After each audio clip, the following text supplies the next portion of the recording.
Welcome to Spice and Pans. Subscribe to our channel for our recipes weekly.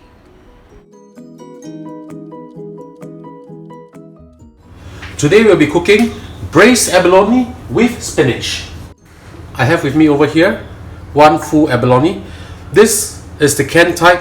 If you're using those from Mexico, I suggest you don't do it this way. I'm only doing this way because this is a cheap abalone which is pretty tough as you can see over here. I need to soften it up and I need to cook it for quite a fair bit of time in order to soften it up, and I want to braise it into a nice brown color. So I just put this inside my pressure cooker, one piece. 10 pieces of small scallop meat. You can use the bigger one if you want to. One whole bar of garlic.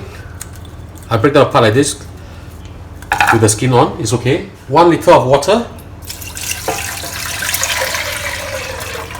Plus half a can of the water that comes with the abalone. 1 tablespoon of oyster sauce, as well as 1 tablespoon of dark soy sauce.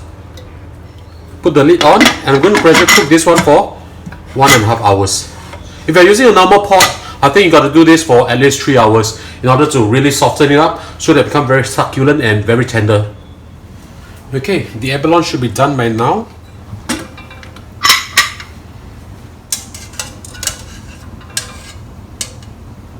Look at how soft it is right now. Right. I'm just going to take this out first. Next, what we're going to do is, in a separate pot, we're going to blanch the spinach, and we'll taken up this stock over here and drizzle them over this dish. To blanch the spinach in a boiling pot of water, I'm going to add in half a teaspoon of salt as well as a little bit of oil. The purpose of this is actually, after I blanch the spinach will still be very green in color, which looks fantastic, very, very nice. So in it goes.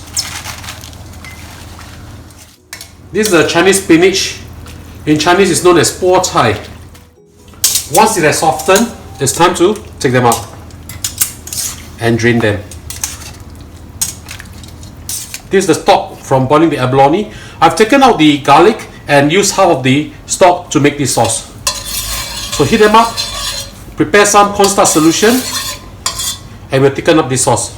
So once the water is boiling, slowly stir in the cornstarch solution and thicken it up.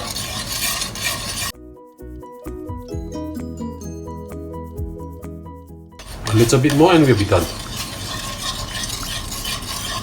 Now all we got to do is plate the spinach, cut up the abalone, and drizzle this beautiful sauce all over it.